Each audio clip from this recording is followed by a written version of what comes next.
Okay, talking of escalation, we've had this strike reported on an Indian tanker coming out of a sanctioned Iranian port, sanctioned by the US, of course, and Indian sailors missing at sea. The US ambassador has been summoned in Delhi. Is this the shape of days to come, do you think, with more incidents like this, which is going to create more and more tension and, as you've just been saying, more and more escalation?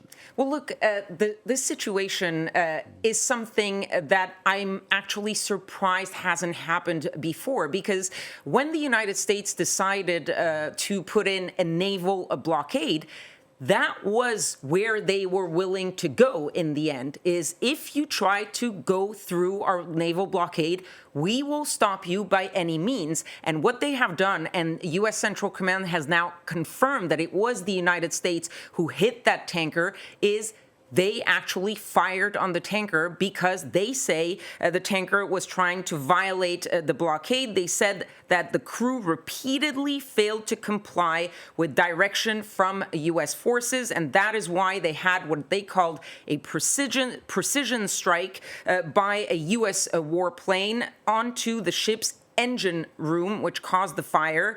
Now, as you said, 21 crew were saved, 3 still missing, according to the Indians. But that is what U.S. Central Command is saying. And what they say at the end is that they have redirected 134 ships since that naval blockade was implemented and have disabled 8 of those ships. Those 8 ships that were disabled, we haven't had reports of something this major happening with people actually missing, but that is what a naval blockade is for. If you try to get through, you will first get radio messages from the U.S. Navy telling you, you are not allowed to pass, please turn around. That's what most of these tankers have done. And those 8 who didn't do it, they were disabled, quote unquote. This time it turns out that there were people involved who are currently still missing. And that is something that could happen again, because remember, this blockade, there's the U.S. naval blockade and there's the Iranian blockade in the Strait of Hormuz. And that's why this area is so complicated for those tankers.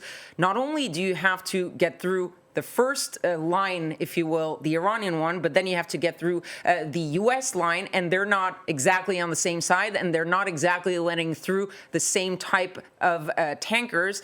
We'll see where this goes. There was the summoning of the Deputy Chief of Mission of the United States in India. That was sources reporting, so it's nothing official just yet, diplomatically. But if this happens again with other countries that are maybe a little bit closer to both sides, I'm thinking, for example, Pakistan. Would the Americans strike a tanker that is linked to Pakistan?